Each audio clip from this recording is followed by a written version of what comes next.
Shalom, hari ini kita akan belajar bersama dalam mata kuliah Agama Kristen untuk pertemuan ketujuh bagi mahasiswa sarjana sains terapan di kebidanan. Saya Dr. Budi Astiandini akan membersamai untuk sedikit membahas tentang bagaimana pandangan agama Kristen terhadap program KB, aborsi, bayi tabung, dan adopsi. Pada pertemuan hari ini, kita mendapatkan gambaran bahwa dunia saat ini dengan berbagai pengetahuan, dengan berbagai kebutuhan, dan perkembangan teknologi membuat manusia untuk berbagai macam cara menjadi pilihan. Perkembangan ilmu kesehatan di bidang reproduksi juga memiliki dampak positif, memiliki kemajuan yang baik, terutama pada program keluarga berencana. Adalah satu upaya untuk membuat keluarga yang bahagia. Selain itu, perkembangan teknologi itu juga membuat satu terobosan yang sudah lama digaungkan tentang adanya bayi tabung. Dan tentu saja ini merupakan pilihan.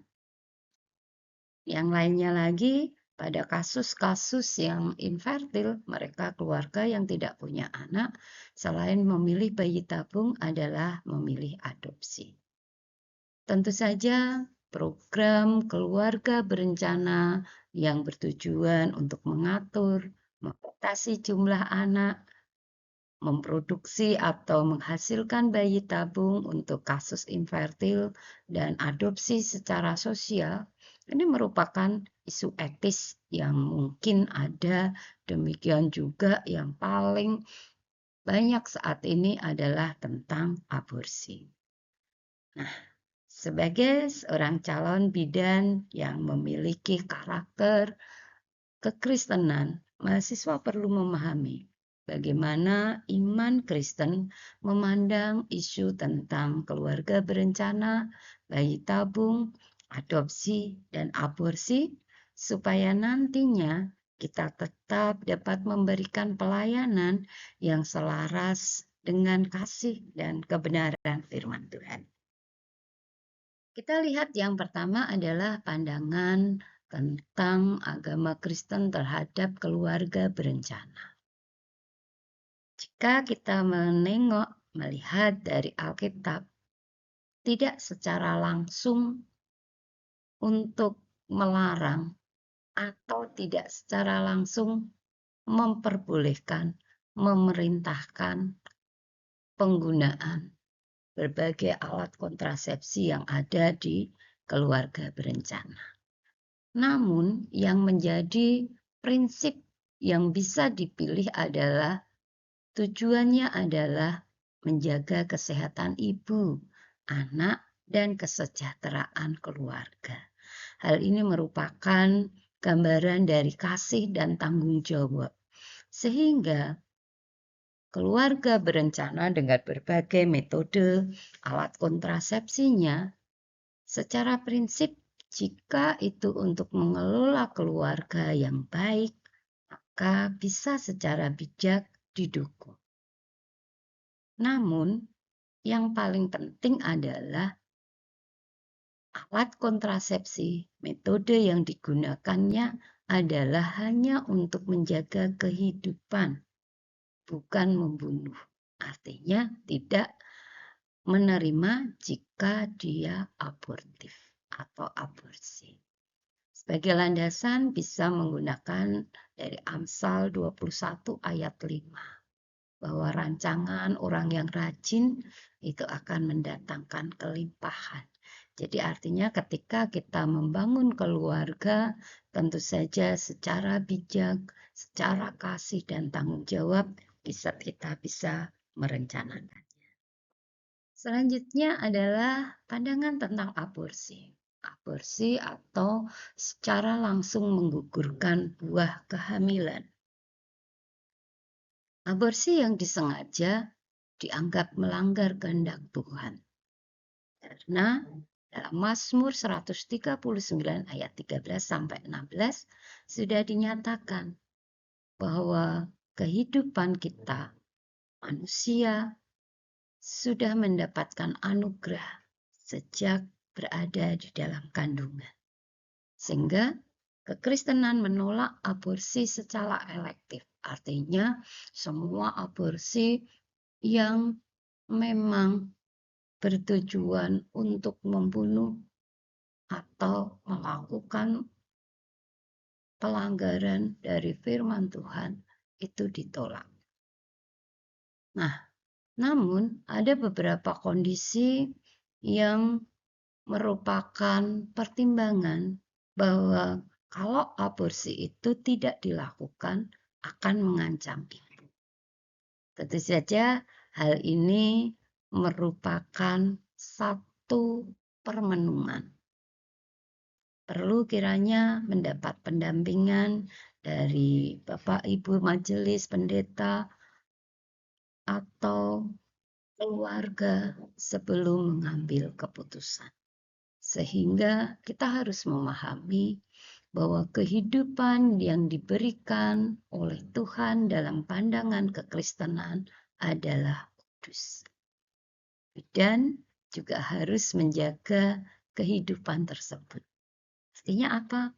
Kalau ada orang yang ingin secara langsung melakukan aborsi, bidan bisa menolak. Karena hal itu melanggar kehendak Tuhan, demikian juga peraturan yang ada di Indonesia. Selanjutnya adalah tentang in vitro fertilization atau pandangan orang Kristen tentang bayi tabung. Hal ini biasanya dipilih oleh pasangan yang tidak mendapatkan karunia, mendapatkan anak atau disebut infertilitas. Nah, secara pandangan agama Kristen, ada yang pro, ada yang kontra.